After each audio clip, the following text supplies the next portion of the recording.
ദൈവത്തിൽ ബലമുള്ള ഒരു ദൈവഭക്തന്റെ മനസ്സിൽ സിയോനിലേക്ക് എത്തിച്ചേരുവാനുള്ള ഹൈവേസ്, പെരുവഴികൾ ഉണ്ടെന്നാണ്. 5 തരത്തിലുള്ള ഹൈവേസ്, പെരുവഴികൾ ദൈവസന്നിധിയിൽ എത്തിച്ചേരാൻ ഉണ്ടെന്ന് വചനം പറയുന്നു. സിയോനിലേക്ക് എത്തിച്ചേരാനുള്ള ആ 5 പെരുവഴികൾ, ഹൈവേസ് എന്താണ്? ആദ്യം തന്നെ ഫിലിപ്പിയ ലേഖനം 4-ാം അധ്യായം 6-ാമത്തെ വാക്യം നമുക്ക് വായിക്കാം. സിയോനിലേക്ക് എത്തിച്ചേരാനുള്ള ദൈവമക്കളുടെ മനസ്സിലുള്ള 1-ാമത്തെ വഴി എന്ന് പറയുന്നത് പ്രയറാണ്, പ്രാർത്ഥനയാണ്. നമ്മളിവിടെ ഭൂമിയിൽ ജീവിക്കുന്നു, നമ്മുടെ കർത്താവ് സ്വർഗത്തിൽ വസിക്കുന്നു. ഈ ശരീരത്തിലായിരിക്കുന്ന നമുക്ക് പെട്ടെന്ന് സ്വർഗത്തിലെത്താൻ പറ്റുമോ?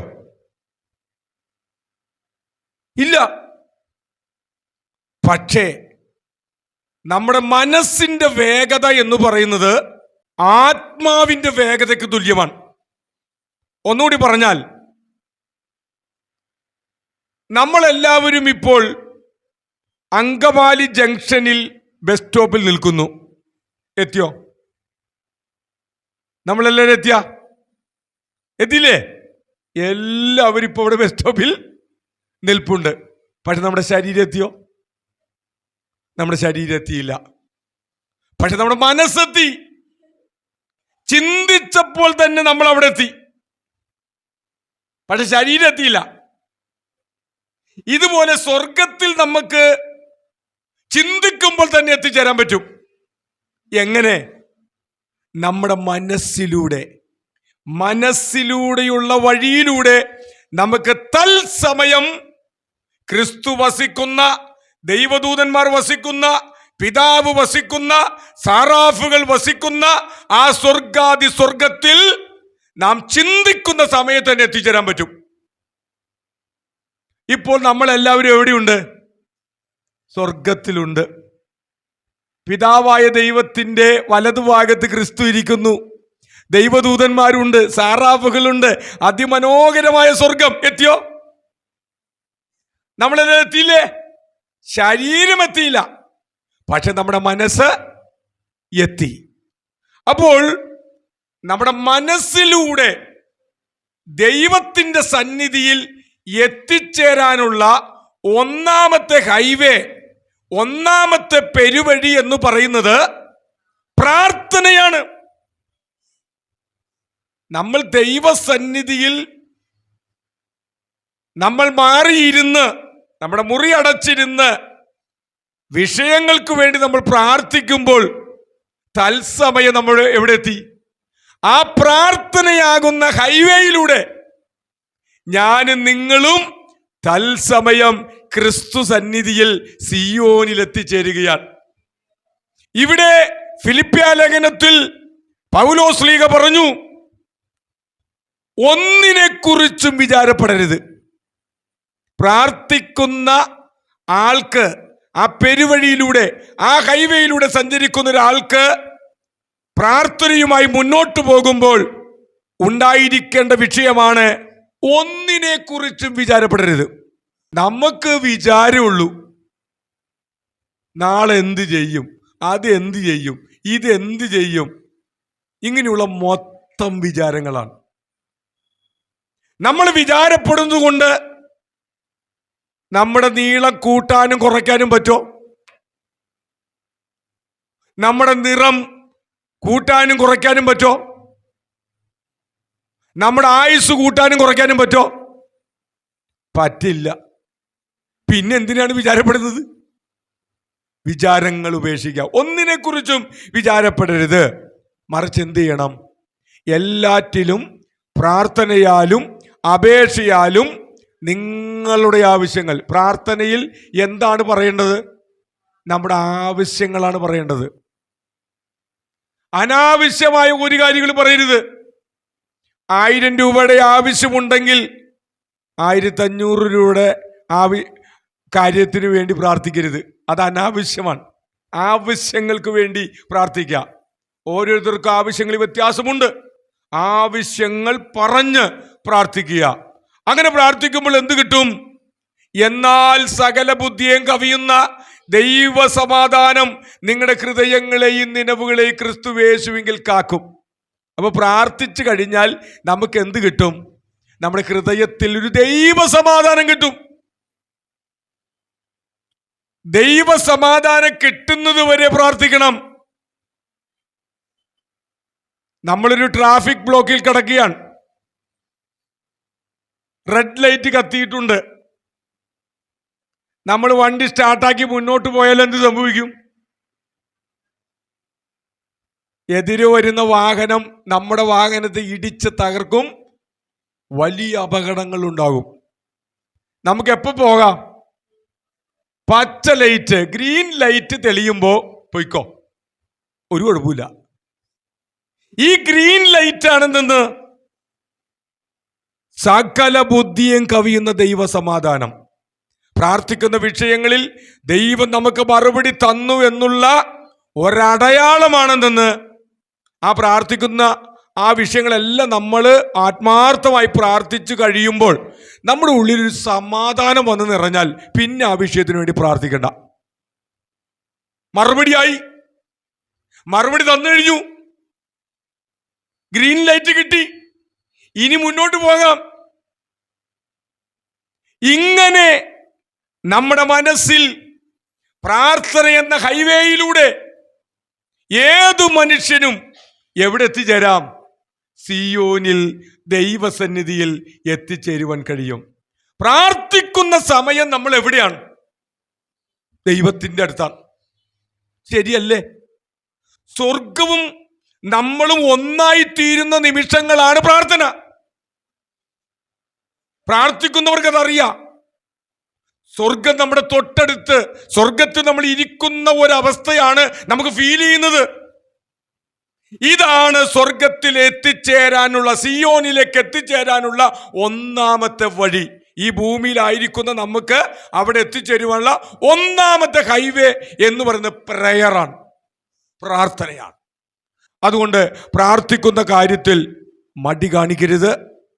മടുത്തു പോകാതെ പ്രാർത്ഥിക്കണം, ഉണർന്നിരുന്ന് പ്രാർത്ഥിക്കണം, എപ്പോഴും പ്രാർത്ഥിക്കണം, വിശ്വാസത്തോടെ പ്രാർത്ഥിക്കണം, ശ്രദ്ധയോടെ പ്രാർത്ഥിക്കണം, മുറുകെ പിടിച്ച് പ്രാർത്ഥിച്ചോളാം. ആ ഹൈവേയിലൂടെ നമുക്ക് ദൈവസന്നിധിയിൽ എത്തിച്ചേരാൻ പറ്റും. രണ്ടാമത്തെ ഹൈവേ, രണ്ടാമത്തെ പെരുവഴി എന്താണെന്ന് നമുക്ക് നോക്കാം. മറ്റൊരു വാക്യം നമുക്ക് വായിക്കാം. കീർത്തനം 100:4 വാക്യം. രണ്ടാമത്തെ ഹൈവേ, സിയോനിൽ എത്തിച്ചേരാനുള്ള ഒരു ദൈവ പൈതലിന്റെ മനസ്സിലുള്ള രണ്ടാമത്തെ പെരുവഴി എന്ന് പറയുന്നത് വർഷിപ്പാണ്, ആരാധനയാണ്, സ്തുതിയും ആരാധനയുമാണ്. ഞാൻ പറയട്ടെ, നമ്മളിവിടെ സഭായോഗത്തിന് വന്നു, 2 പാട്ടുകൾ പാടി നമ്മൾ പ്രാർത്ഥിച്ച് സ്തുതിച്ച് അന്യഭാഷകളിൽ കൈയടിച്ച് ആത്മാർത്ഥമായി ആരാധിച്ച ആ നിമിഷങ്ങൾ ഒന്ന് ഓർത്തെ. നമ്മൾ എവിടെയായിരുന്നു?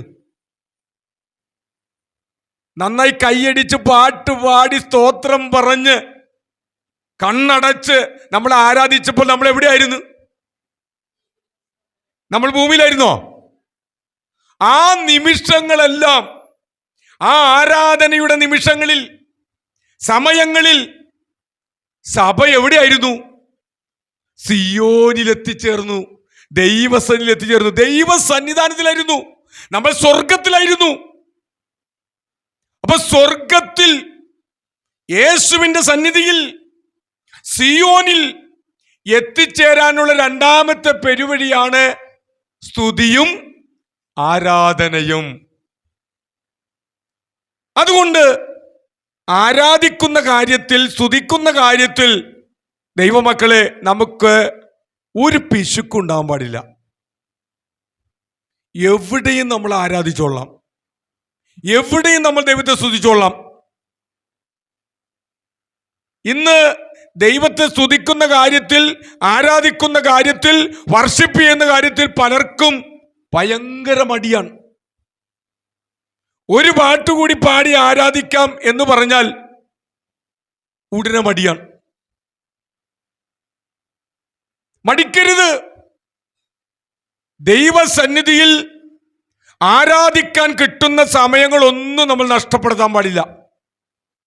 ചിലപ്പോൾ ശാരീരികമായ ബലഹീനതകൾ ഉണ്ടാകും,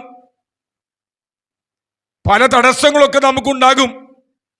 പക്ഷേ സിയോനിലേക്ക് എത്തിച്ചേരാനുള്ള പെരുവഴിയാണ് ആരാധനയെന്ന് തിരിച്ചറിഞ്ഞുകൊണ്ട് ദൈവത്തിന്റെ മക്കളെ എല്ലാം മറന്ന് ആത്മനിറവിൽ, ആത്മശക്തിയിൽ നമ്മുടെ കർത്താവിനെ നമ്മൾ ആരാധിക്കണം.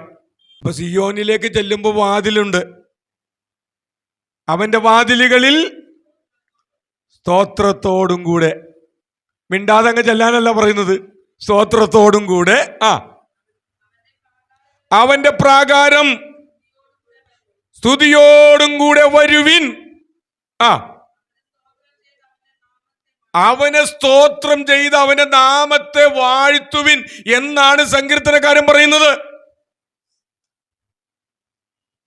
ഈ സങ്കീർത്തനത്തിൽ തന്നെ അതിന് 4-ാമത്തെ വാക്യത്തിൽ പറയുന്നു, നിന്റെ ആലയത്തിൽ വസിക്കുന്നവർ ഭാഗ്യവാന്മാർ, അവർ നിന്നെ നിത്യം. സ്വർഗത്തിൽ ചെന്നാൽ നമ്മുടെ ജോലി എന്താ? അവിടെ കാഴ്ചകളൊക്കെ കണ്ട് നടക്കുന്ന പരിപാടിയാണോ? ഏതായാലും സ്വർഗത്തിലെത്തി.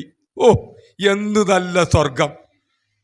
നമ്മ പണ്ട് ഓരോ സ്ഥലങ്ങളൊക്കെ കാണാൻ മൂന്നാറും, എന്തു നല്ല മലകൾ, എന്തു നല്ല പൂന്തോട്ടം, എന്തു നല്ല ആളുകൾ. കൊള്ളാം. ഇങ്ങനെ സ്വർഗത്തിൽ നിന്ന് കാണാനൊക്കെ പറ്റും. അതിമനോഹരമായ സ്ഥലമാണ് സ്വർഗം. എന്നാ പിന്നെ വരാൻ തോന്നില്ല, പിന്നെ ഒരിക്കലും വരാൻ തോന്നില്ല. അത്ര സുന്ദരമായ പെർഫെക്റ്റ് ആയ സ്ഥലം. എന്നാൽ പ്രിയപ്പെട്ടവരെ, സ്വർഗത്തിൽ ചെന്ന നമ്മുടെ ഏറ്റവും വലിയ ജോലി എന്തറിയാമോ? പ്രസംഗമല്ല. അവിടെ പ്രസംഗമൊന്നുമില്ല, അവിടെ കൃപാവരങ്ങളൊന്നുമില്ല. അവിടെ അവന്റെ ദാസന്മാർ അവന്റെ മുഖം കണ്ട് ആരാധിക്കുന്ന. കർത്താവിനെ കണ്ടു കഴിഞ്ഞാൽ പിന്നെ 24 മണിക്കൂർ സ്തോത്രം, ഹല്ലേലൂയ, അങ്ങ് പരിശുദ്ധൻ പരിശുദ്ധൻ പരിശുദ്ധൻ എന്ന് പറഞ്ഞ് ആരാധിച്ചുകൊണ്ടിരിക്കും. യേശുവിനെ നമ്മൾ ഇപ്പോൾ ഒന്ന് നേരിട്ടൊന്ന് കാണുകയാണെന്ന് വിചാരിക്കൂ. യേശുവേ, അങ്ങേ കാണാൻ പറ്റി എന്നാണോ? യേശുവിനെ കണ്ടു കഴിഞ്ഞാൽ നമ്മൾ അടങ്ങിയിരിക്കില്ല. ഞാൻ ഇങ്ങനെ പലപ്പോഴും ചിന്തിക്കാറുണ്ട്. 2000 കൊല്ലങ്ങൾക്ക് മുമ്പാണ് ക്രിസ്തു വന്നത്. അന്ന് യേശുവിനെ അനുഗമിച്ചവരെല്ലാം അത്രമാത്രം ഒന്നും വിശ്വാസം ഉണ്ടായിട്ടൊന്നും അനുഗമിച്ചതല്ല. പിന്നെ 12 ശിഷ്യന്മാർ കുറെ പേരൊക്കെ അനുഗമിച്ചു. പക്ഷെ ഈ ചരിത്രങ്ങളെല്ലാം അറിയുന്ന, വചനം മനസ്സിലാക്കി, സുവിശേഷം മനസ്സിലാക്കി, രക്ഷിക്കപ്പെട്ട് സ്നാനപ്പെട്ട് നമ്മൾ സഭയിൽ വന്നു. നമ്മുടെ ഈ കാലയളവിലാണ് ക്രിസ്തു വന്നതെങ്കിലോ? ഇവിടെ നമ്മളെല്ലാം ഉണ്ടല്ലോ, പിന്നെ വീട്ടിലിരിക്കില്ല, യേശുവിന്റെ പിന്നാലെ ആയിരിക്കും. എന്തായിരിക്കും ഇവിടെ പ്രവർത്തനം? കാരണം യേശു അല്ല അവിടെ മുമ്പിലിരിക്കുന്നത്. നമ്മൾ സ്തുതിക്കും, പാട്ടുപാടും, ആരാധിക്കും, നമ്മൾ ശുശ്രൂഷിക്കും, നമുക്ക് ഊണും ഉറക്കും അല്ലാതെ കർത്താവിന്റെ പുറകെ പോകും. ഇതുപോലെ സ്വർഗത്തിൽ നമ്മൾ ചെന്ന് കഴിഞ്ഞാൽ യേശുവിന്റെ മുഖം 10,000 പേർകളിൽ അതിസുന്ദരനായ ക്രിസ്തുവിന്റെ മുഖം കണ്ടു കഴിഞ്ഞാൽ പിന്നെ വേർതിരിക്കാൻ പറ്റില്ല, പിന്നെ സ്തുതിച്ചുകൊണ്ടിരിക്കും. അതാണ് ഇവിടെ പറയുന്നത്, അവർ നിന്നെ നിത്യം സ്തുതിച്ചു കൊണ്ടിരിക്കും. എപ്പോഴും ദൈവത്തെ സ്തുതിക്കണം. സ്തുതിക്കുമ്പോൾ, പാട്ടുപാടുമ്പോൾ, ആരാധിക്കുമ്പോൾ, കർത്താവിനെ മഹത്വപ്പെടുത്തുമ്പോൾ നമ്മൾ സിയോനിലേക്ക് എത്തിച്ചേരുകയാണ്.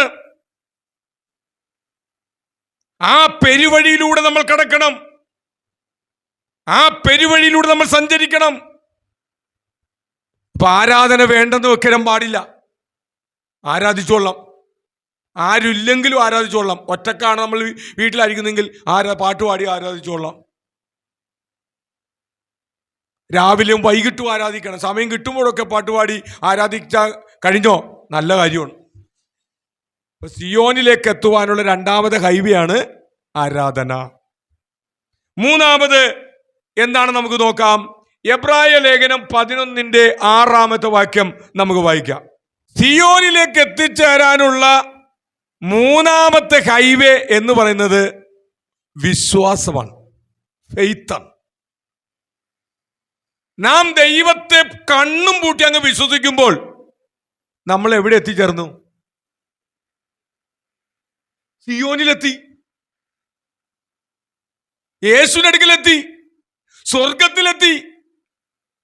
നമ്മൾ അവിശ്വസിക്കുമ്പോഴോ ദൈവത്തിന്റെ പ്രവൃത്തികൾ ഇതൊന്നും നടക്കില്ല എന്ന് പറഞ്ഞ് നമ്മൾ അവിശ്വാസത്തോടുകൂടി ആയിരിക്കണമെങ്കിൽ നമ്മൾ സ്വർഗത്തിൽ നിന്ന് പുറത്താക്കപ്പെട്ടു. എന്ന് വിശ്വസിക്കുന്ന ദൈവത്തിൽ, ദൈവത്തിന്റെ നാമത്തിൽ, ദൈവത്തിന്റെ വചനത്തിൽ കണ്ണും പൂട്ടി ഒരു ദൈവത്തിന്റെ പൈതൽ വിശ്വസിക്കുമ്പോൾ പ്രിയപ്പെട്ടവരെ, നമ്മൾ എവിടെ എത്തിച്ചേർന്നു? ആ ഹൈവേയിലൂടെ സ്വർഗത്തിൽ എത്തിച്ചേർന്നിരിക്കുകയാണ്. അതുകൊണ്ടാണ് എബ്രായ ലേഖനക്കാരൻ പറഞ്ഞത്, വിശ്വാസം കൂടാതെ ദൈവത്തെ പ്രസാദിപ്പിക്കുവാൻ കഴിയുന്നതല്ല. ഇത് ദൈവമക്കൾ മനസ്സിലാക്കിയിരിക്കണം. നമ്മുടെ ദൈവത്തെ പ്രസാദിപ്പിക്കുവാനുള്ള ഏക വഴി എന്ന് പറഞ്ഞാൽ ദൈവത്തെ കണ്ണും പൂട്ടി വിശ്വസിക്കാന്നാണ്. എന്നാൽ ഒരാൾക്ക് വിശ്വസിക്കുവാൻ കഴിയുന്നില്ലെങ്കിൽ ദൈവത്തിന്റെ പ്രസാദം ആ വ്യക്തിയോടുള്ള ബന്ധത്തിൽ നഷ്ടപ്പെടുകയാണ്. നമ്മുടെ കർത്താവ് സർവശക്തനല്ലേ? കർത്താവിന് കഴിയാത്ത വല്ല കാര്യമുണ്ടോ? ഒരു കാര്യമില്ല. പക്ഷേ യേശു വളർന്ന സ്വന്തം നാട്ടിൽ ചെന്നപ്പോൾ, സുവിശേഷം പ്രസംഗിച്ചപ്പോൾ, രോഗികൾക്ക് വേണ്ടി പ്രാർത്ഥിച്ചപ്പോൾ അവിടെയുള്ളവരെന്താ പറഞ്ഞത്? ഇവൻ ആ തച്ചൻ്റെ മോനല്ലേ, ഇവന്റെ അമ്മ നമ്മോട് കൂടി ഇല്ലേ, ഇവന്റെ സഹോദരന്മാരും സഹോദരിമാരും നമ്മോട് കൂടി ഇല്ലേ? ഇങ്ങനെ പറഞ്ഞ്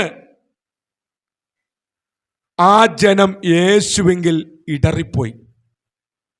അവർ യേശുവിനെ അവിശ്വസിച്ചു. എന്ത് സംഭവിച്ചു? സുവിശേഷങ്ങളിൽ രേഖപ്പെടുത്തിയിട്ടുണ്ട്, അവരുടെ അവിശ്വാസ നിമിത്തം യേശുവിന് വലിയ വീര്യപ്രവർത്തികൾ ചെയ്യാൻ കഴിഞ്ഞില്ലെന്ന്. ദൈവത്തിനെല്ലാം കഴിയില്ലേ? കർത്താവിനെല്ലാം സാധ്യമല്ലേ? പക്ഷെ ചില മണ്ഡലങ്ങളിൽ നമ്മുടെ അവിശ്വാസ നിമിത്തം, നമ്മുടെ സംശയം നിമിത്തം ദൈവത്തിന് വലിയ കാര്യങ്ങളൊന്നും നമ്മിൽ ചെയ്യാൻ പറ്റാതെ വരും. വലിയ കാര്യങ്ങൾ നമ്മുടെ ജീവിതത്തിൽ സംഭവിക്കണമെങ്കിൽ പ്രിയപ്പെട്ട ദൈവമക്കളെ, നാം എന്ത് ചെയ്യണം? ദൈവത്തെ പരിമിതികളില്ലാതെ വിശ്വസിക്കണം. കണ്ണും പൂട്ടി വിശ്വസിക്കണം, അന്ധമായി വിശ്വസിക്കണം. നമ്മൾ ചില ആളുകളെ കുറിച്ച് പറയില്ലേ, അവൻ അന്ധവിശ്വാസിയാണ്. അന്ധവിശ്വാസി എന്ന് പറഞ്ഞാൽ എന്താണ്? അവൻ കണ്ണും പൂട്ടി വിശ്വസിക്കുന്നു എന്നാണ് എൻ്റെ അർത്ഥം. നമ്മൾ ചില വിഷയത്തിൽ ദൈവത്തോടുള്ള ബന്ധത്തിൽ ആ കണ്ണും പൂട്ടി വിശ്വസിക്കുന്നവരായിരിക്കണം. വിശ്വാസം കൂടാതെ ദൈവത്തെ പ്രസാദിപ്പിക്കുവാൻ കഴിയുന്നതല്ല. ദൈവത്തിന്റെ അടുക്കൽ വരുന്നവൻ ദൈവമുണ്ടെന്നും തന്നെ അന്വേഷിക്കുന്നവർക്ക് പ്രതിഫലം കൊടുക്കുന്നുവെന്നും വിശ്വസിക്കേണ്ടതല്ലയോ? പല നിരീശ്വരവാദികളും പറയും ദൈവമൊന്നുമില്ല, ദൈവം ഇല്ല, പ്രപഞ്ചശക്തി മാത്രമേ ഉള്ളൂ, ദൈവമില്ല. അങ്ങനെ ദൈവമില്ലെന്ന് ഒരു നിരീശ്വരവാദി കുറെ ആൾക്കാരെ ഒരു മൈക്കെടുത്ത് പഠിപ്പിച്ചുകൊണ്ടിരിക്കുകയാണ്. ദൈവമില്ല സയന്റിഫിക്കലായിട്ടൊക്കെ തെളിയിച്ചുകൊണ്ട് അയാൾ പഠിപ്പിക്കുകയാണ്. ഒത്തിരി പേര് കേട്ടുകൊണ്ടിരിക്കുന്ന കയ്യടിച്ച്, ഓ എന്ത് നല്ല ശാസ്ത്രമാണ് പഠിപ്പിക്കുന്നത്, ദൈവമില്ലെന്നുള്ള ശാസ്ത്രം. അങ്ങനെ പഠിപ്പിച്ചുകൊണ്ടിരുന്നപ്പോൾ പെട്ടെന്ന് ഒരു ഇടി മുഴക്കമുണ്ടായി. ഭയങ്കര ഇടിമിന്നലും ഒരു ഇടിമുഴക്കം, ഭയങ്കര ഇടിമുഴക്കം. ഉടനെ ഈ നിരീശ്വരവാദി എന്റെ ദൈവമേ എന്ന് പുള്ളി മൈക്കിന്റെ മുമ്പിൽ വെച്ച് അലറിക്കരയാൻ തുടങ്ങി. ഇപ്പൊ ഇല്ലെന്ന് പറയുന്നവനും ആരെ വിളിക്കും? ദൈവത്തെ വിളിക്കും. പണ്ടൊരു നിരീശ്വരവാദി ദൈവത്തെ ഞാൻ വിശ്വസിക്കാം, കാണിച്ചതാ ഒന്ന് കാണിച്ചതാ, ഞങ്ങൾ ദൈവത്തെ വിശ്വസിക്കാം. ദൈവവിശ്വാസത്തെക്കുറിച്ച് പറയുന്നവരോട് വിമർശിക്കുകയാണ്. അപ്പോൾ ആ ദൈവത്തെക്കുറിച്ച് പറയുന്ന ആ മനുഷ്യൻ വളരെ വിനയത്തോട് പറഞ്ഞു, നിങ്ങൾ ഓക്സിജൻ ഉണ്ടെന്ന് വിശ്വസിക്കുന്നുവോ? ഉണ്ട്, ഓക്സിജൻ ഉണ്ടെന്ന് ഞാൻ വിശ്വസിക്കുന്നു. ഓക്സിജൻ ഞാൻ അകത്തേക്ക് വലിക്കുന്നതുകൊണ്ടാണ് ഞാൻ ഇങ്ങനെ ജീവനോടെ ഇരിക്കുന്നത്. അപ്പോൾ ആ മഹാനായ മനുഷ്യൻ പറഞ്ഞു, ഓക്സിജൻ ഒന്ന് കാണിച്ചു തരാൻ പറഞ്ഞു. അപ്പൊ നിരീശ്വരവാദിക്ക് മറുപടിയില്ല. നിങ്ങൾക്ക് നിങ്ങളുടെ ഓക്സിജൻ ഒന്ന് കാണിച്ചു തരാൻ പറ്റുമോ? നോ. പ്രാണവായു ആർക്കാണ് കാണിച്ചു തരാൻ പറ്റുമോ? ഒരാൾക്ക് കാണിച്ചു തരാൻ. പക്ഷേ നമ്മൾ പൂർണ്ണമായ ഉറപ്പോടെ ധൈര്യത്തോടെ പറയും, പ്രാണവായു ഉണ്ട്, ഓക്സിജൻ ഉണ്ട്, അതുകൊണ്ടാണ് നമ്മൾ ഇവിടെ ജീവനോടിരിക്കുന്നത്. ശരിയല്ലേ? നമ്മൾ ഇത്ര നേരം പ്രസംഗം കേട്ടുകൊണ്ടിരുന്ന സമയത്ത് എത്രയോ പ്രാവശ്യം ലിറ്റർ കണക്കിന് ഓക്സിജൻ നമ്മൾ അകത്തേക്ക് വലിച്ചു, കാർബൺ ഡൈ ഓക്സൈഡ് പുറത്തേക്ക് വിട്ടു. നമ്മൾ അറിഞ്ഞ? നമ്മൾ എണ്ണിയില്ല, നമ്മൾ അറിഞ്ഞില്ല. പക്ഷെ ഈ പ്രക്രിയ നടക്കുന്നു. പ്രിയപ്പെട്ടവരെ, ദൈവത്തിന്റെ അടുക്കൽ വരുന്നവൻ ദൈവമുണ്ടെന്ന് വിശ്വസിക്കണം. തന്നെ അന്വേഷിക്കുന്നവർക്ക് പ്രതിഫലം കൊടുക്കുന്നുവെന്നും വിശ്വസിക്കണം. ദൈവമുണ്ടെന്നും ദൈവ പ്രതിഫലം തരുന്നുവെന്നും വിശ്വസിക്കണം. ഇന്ന് പകൽക്കാലം ദൈവം കൂടെ പറയട്ടെ, ഈ ദൈവത്തെ കണ്ണും പൂട്ടി വിശ്വസിച്ചാൽ, അന്ധമായി വിശ്വസിച്ചാൽ, ഈ പകൽക്കാലം പറയട്ടെ, നിങ്ങളുടെ ജീവിതത്തിൽ ദൈവം ചില ആത്മിക ഭൗതിക പ്രതിഫലങ്ങൾ കൊണ്ട് ദൈവം മാനിക്കുവാനും അനുഗ്രഹിക്കുവാനും ഇടയാകും. ദൈവം മാനിക്കും, പ്രതിഫലം തരുന്നൊരു ദൈവമാണ്. നമുക്കെല്ലാവർക്കും പ്രതിഫലമുണ്ട്. നമ്മൾ മര്യാദക്ക് ജീവിച്ചാൽ, നല്ല വിശ്വാസികളായി ജീവിച്ചാൽ, വിശുദ്ധിയോടെ ജീവിച്ചാൽ, ഈ വചനപ്രകാരം ജീവിച്ചാൽ, ഈ വചനം വിട്ട് ഇടത്തോട്ടും വലത്തോട്ടും പോകാതെ ജീവിച്ചാൽ, എൻ്റെ പ്രിയപ്പെട്ട ദൈവമക്കളെ, ഈ ഭൂമിയിലും പ്രതിഫലമുണ്ട്, അങ്ങ് സ്വർഗത്തിൽ ചെല്ലുമ്പോഴും പ്രതിഫലമുണ്ട്. ദൈവം മാനിക്കുന്ന ദൈവമാണ്, അനുഗ്രഹിക്കുന്ന ദൈവമാണ്, വിടുവിക്കുന്ന ദൈവമാണ്, ഉയർത്തുന്ന ദൈവമാണ്. സിയോനിലേക്ക് എത്താനുള്ള പെരുവഴിയാണ്, മൂന്നാമത്തെ പെരുവഴിയാണ്, ഹൈവേ ആണ് വിശ്വാസം എന്നുള്ളത്. മറ്റൊരു വാക്യം നമുക്ക് വായിക്കാം. 119 സങ്കീർത്തനം 105 വാക്യം. നിന്റെ വചനം എൻ്റെ കാലിന് ദീപവും എൻ്റെ പാതയ്ക്ക് പ്രകാശവുമാകുന്നു. സിയോനിലേക്ക് എത്തിച്ചേരാനുള്ള ദൈവമക്കളുടെ മനസ്സിലേക്കുള്ള നാലാമത്തെ ഹൈവേ, നാലാമത്തെ പെരുവഴി എന്ന് പറയുന്നത് തിരുവെഴുത്തുകളാണ്. സ്ക്രിപ്ചറാണ്, സ്ക്രിപ്ചർ ഓഫ് ഗോഡ്, ദൈവത്തിന്റെ തിരുവെഴുത്തുകൾ. ഞാൻ പറയട്ടെ, ദൈവവചനത്തിൽ നിന്ന് നമ്മൾ കേൾക്കുമ്പോൾ, അത് പഠിക്കുമ്പോൾ, അത് വായിക്കുമ്പോൾ, അത് മനസ്സിലാക്കുമ്പോൾ നമ്മൾ എവിടെയാണ്? സ്വർഗത്തിലാണ്, സിയോനിലാണ്. സിയോനിൽ എത്തിച്ചേർന്നു. കാരണം വചനം ആരാ? വചനം ദൈവമാണ്. യോഹന്നാന്റെ സുവിശേഷം അങ്ങനെയല്ല പറയുന്നത്. ആദിയിൽ വചനം ഉണ്ടായിരുന്നു, വചനം ദൈവത്തോടു കൂടെ ആയിരുന്നു, വചനം ദൈവമായിരുന്നു. 14 വാക്യത്തിൽ പറയുന്നു, വചനം ജഡമായി തീർന്നു, കൃപയും സത്യവും നിറഞ്ഞവനായി നമ്മുടെ ഇടയിൽ പാർത്തു. വചനം ദൈവമാണ്. ആ ദൈവം ഇപ്പോൾ എവിടെ വസിക്കുന്നു? പിതാവായ ദൈവത്തിന്റെ വലതുഭാഗത്ത് നമുക്ക് വേണ്ടി മധ്യസ്ഥത അടച്ചുകൊണ്ട് വചനമാകുന്ന ക്രിസ്തു വസിക്കുന്നു. അപ്പൊ വചനപ്രസംഗം നടത്തുമ്പോൾ, അത് കേൾക്കുമ്പോൾ, ഗ്രഹിക്കുമ്പോൾ, അത് വായിക്കുമ്പോൾ, പഠിക്കുമ്പോൾ, അതിനെക്കുറിച്ച് കൂലങ്കഷമായി ചിന്തിക്കുമ്പോൾ നാം ആ വചനമാകുന്ന ഹൈവേയിലൂടെ, പെരുവഴിയിലൂടെ നാം എവിടെ എത്തിച്ചേരുന്നു? സ്വർഗത്തിൽ എത്തിച്ചേരുകയാണ്, സിയോനിൽ എത്തിച്ചേരുകയാണ്. പെട്ടെന്ന് എത്തിച്ചേരാൻ പറ്റും.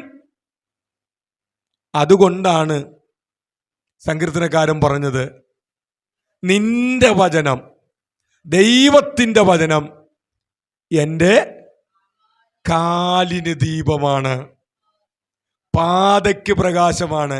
അതല്ലേ പറഞ്ഞത്? സിയോന്, ഇങ്ങനെയുള്ളവരുടെ മനസ്സിൽ സിയോനിലേക്കുള്ള പെരുവഴികളുണ്ട്. വചനം നമ്മുടെ കാലിന് ദീപവും പാതയ്ക്ക് പ്രകാശമാണ്. കാരണം പാത, വഴി, വചനമാകുന്ന വഴി, അതിലൂടെ നമുക്ക് സഞ്ചരിച്ച് എവിടെ എത്തിച്ചേരാൻ പറ്റും?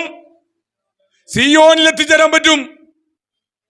യേശു പറഞ്ഞു, ഞാൻ തന്നെ വഴിയും സത്യവും ജീവനുമാകുന്നു, ഞാൻ മുഖാന്തരമല്ലാതെ ആരും പിതാവിൻ്റെ അടുക്കൽ എത്തുന്നില്ല. യേശുവാണ് ആ വഴി, വചനമാണ് ആ വഴി, തിരുവെഴുത്താണ് ആ വഴി. ആ വഴിയിലൂടെ സഞ്ചരിച്ചാൽ മാത്രമാണ് പ്രിയപ്പെട്ടവരെ നമുക്ക് പിതാവിൻ്റെ അടുക്കൽ എത്താൻ പറ്റുള്ളൂ. സിയോനിലേക്കുള്ള പെരുവഴി, സിയോനിലേക്കുള്ള ഹൈവേ എന്ന് പറയുന്നത് ഈ തിരുവചനമാണ്. ഇതെല്ലാ ദിവസവും വായിക്കണം, രാവും പകലും ഇത് ധ്യാനിക്കണം. ഇത് വിട്ട് ഇടത്തോട്ടും വലത്തോട്ടും പോകരുത്. ഇത് നിന്റെ വായിൽ നിന്ന് നീങ്ങി പോകരുത്. അങ്ങനെ നീ ചെയ്താൽ നീ ചെയ്യുന്ന പ്രവൃത്തികളെല്ലാം നടക്കും. നീ കൃതാർത്ഥനായി തീരും.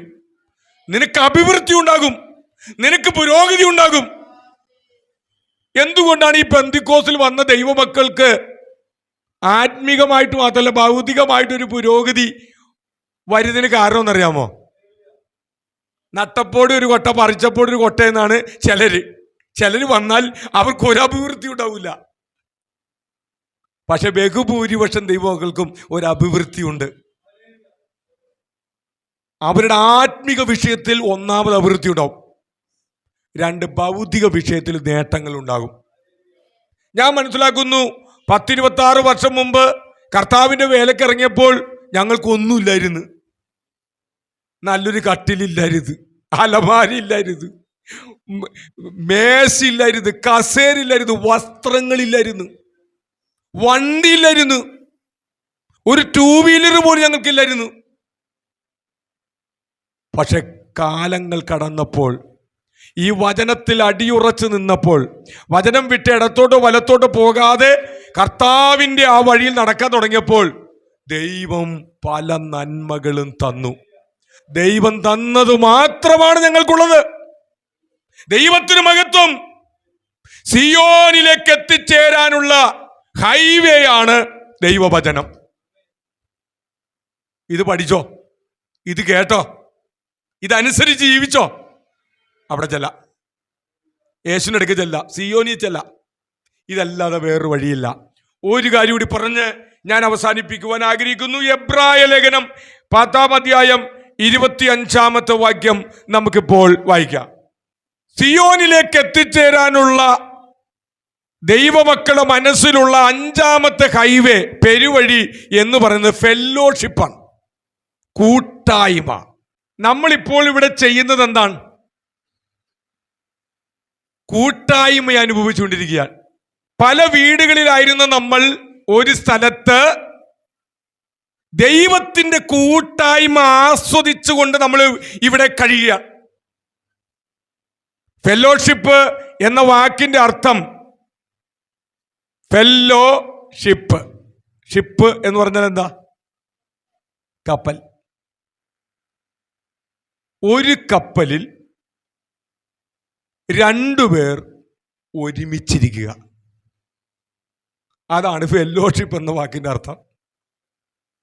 ശരീരം കൊണ്ടും മനസ്സുകൊണ്ടും ആത്മാവ് കൊണ്ടും സ്വഭാവം കൊണ്ടും ജീവിത ശൈലി കൊണ്ടും ഒരുമിച്ചിരിക്കുക. ഒന്നുകൂടി പറഞ്ഞാൽ, ഒരു ഗ്ലാസ്സിൽ ചായ നിറച്ചിട്ടുണ്ട്. ആ ചായ നമ്മളെല്ലാവരും മാറി മാറി കുടിക്കുന്നു. രണ്ടാമത്തെ ഗ്ലാസിൻ്റെ ആവശ്യമില്ല. ഒറ്റ ഗ്ലാസ്സിലുള്ള ചായ എല്ലാവരും, ഞാനും കുടിക്കുന്നു, നിങ്ങൾ കുടിക്കുന്നു, നമ്മളെല്ലാവരും കുടിക്കുന്നു. ഇതിനെയാണ് കൂട്ടായ്മ എന്ന് പറയുന്നത്. ഈ ഫെല്ലോഷിപ്പ് എല്ലാ ദൈവമക്കൾക്കും അത്യാവശ്യമാണ്. നമുക്ക് മറ്റുള്ള മീറ്റിങ്ങുകളിൽ, ഇടയോഗങ്ങളിലൊക്കെ പങ്കെടുക്കാൻ ചിലപ്പോൾ തടസ്സങ്ങൾ വരാം, ജോലിയും പഠനവും മറ്റുള്ള കാര്യങ്ങളും. പക്ഷേ ഞായറാഴ്ചത്തെ മീറ്റിംഗ് ഒരിക്കലും നമ്മൾ മുടക്കാൻ പാടില്ല. ഞായറാഴ്ചത്തെ മീറ്റിംഗ് നമ്മൾ മുടക്കിപ്പോയാൽ നമുക്ക് ചിലപ്പോൾ നമ്മളിങ്ങനെ പറയും, അത് കുഴപ്പമില്ലെന്നൊക്കെ പറയും. പക്ഷേ കുറച്ച് കഴിയുമ്പോൾ കുഴപ്പവും. കാരണം ദൈവമക്കളെ കാണുന്നില്ല, പാസ്റ്ററെ കാണുന്നില്ല, പാട്ടും ആരാധനയും കർത്തൃമേശയും വചനങ്ങളൊന്നും കേൾക്കുന്നില്ല. അങ്ങനെ കുറെ കാലം കേൾക്കാതെ വരുമ്പോൾ പിന്നീട് നമുക്ക് ഇതിലേക്ക് പോകാനുള്ള താല്പര്യം കുറഞ്ഞു പോകും. അതുകൊണ്ടാണ്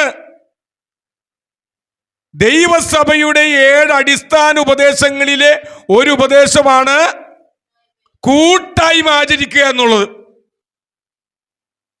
കൂട്ടായ്മ മുടക്കാൻ പാടില്ല. അത് ഞായറാഴ്ച മാത്രമല്ല, ഒരു കൂട്ടായ്മയും നമ്മൾ മുടക്കാതിരിക്കാൻ ശ്രമിക്കണം. ദൈവസന്നിധിയിലേക്ക് എത്തിച്ചേരാനുള്ള ഹൈവേ ആണ് ഫെല്ലോഷിപ്പ്, കൂട്ടായ്മ. തമ്മിൽ പ്രബോധിപ്പിക്കുക. എവിടെയാണ് ഈ പ്രബോധനം നടക്കുന്നത്?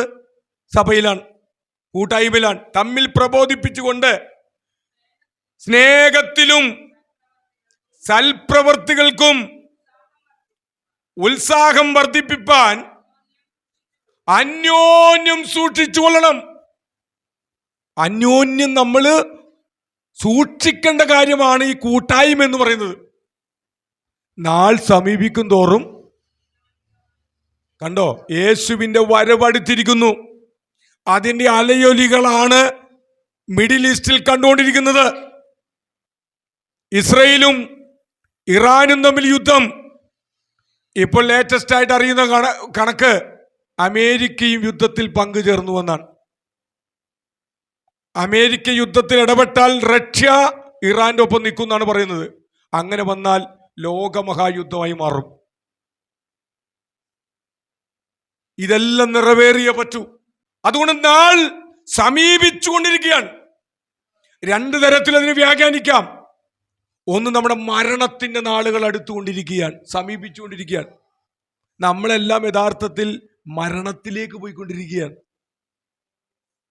ഇല്ലേ? 2, യേശുവിന്റെ വരവിന്റെ നാളുകൾ അടുത്തിരിക്കുന്നു. ഇത് അടുത്തുകൊണ്ടിരിക്കുമ്പോൾ ദൈവമക്കൾ ഏറ്റവും അധികമായി ചെയ്യേണ്ട കാര്യമാണ് കൂട്ടായ്മ. കൂട്ടായ്മകൾ മുടക്കരുത്. കൂട്ടായ്മകൾ ആചരിക്കുക, അത് സെലിബ്രേറ്റ് ചെയ്യുക. ഞാൻ പറയട്ടെ, വെള്ളിയാഴ്ച തോറും നമുക്ക് ഫാസ്റ്റിംഗ് പ്രെയർ ഉണ്ട്. രാവിലെ ഇവിടെ വെച്ചാണ് പ്രാർത്ഥന. അതിനുശേഷം ഒരു വീട്ടിൽ വെച്ച് നമ്മൾ പ്രാർത്ഥിക്കും. അതിനുശേഷം ആ ഭവനം ഒരുക്കുന്ന ചൂടൻ കഞ്ഞി കഴിച്ച് പ്രാർത്ഥിച്ച് കൈ കൊടുത്ത് പിരിയുമ്പോൾ എന്തൊരു സന്തോഷമാണെന്നറിയാമോ? ഭയങ്കര സന്തോഷമാണ്. ദൈവം മക്കൾ തമ്മിലുള്ള ബന്ധവും സ്നേഹവും കൂട്ടായ്മയും വർദ്ധിച്ചു വർദ്ധിച്ചു വരികയാണ്. നാൾ സമീപിക്കും തോറും ഇതും ആവശ്യമാണ്. ദൈവസന്നിധിയിൽ സിയോനിൽ എത്തിച്ചേരാനുള്ള 5ാമത്തെ ഹൈവേ എന്ന് പറയുന്നത് കൂട്ടായ്മയാണ്, ഫെല്ലോഷിപ്പാണ്. അതിലൂടെ നമ്മൾ കടന്നു ചെന്ന് നമ്മൾ എവിടെ എത്തണം? യേശുവിന്റെ സന്നിധിയിൽ എത്തണം. ബലം നിന്നിലുള്ള മനുഷ്യൻ ഭാഗ്യവാൻ. ഇങ്ങനെയുള്ളവരുടെ മനസ്സിൽ സിയോനിലേക്കുള്ള പെരുവഴികൾ, സിയോനിലേക്കുള്ള ഹൈവേസ് ഉണ്ടെന്നാണ്. നമ്മുടെ കണ്ണുകളെ അടയ്ക്കാം.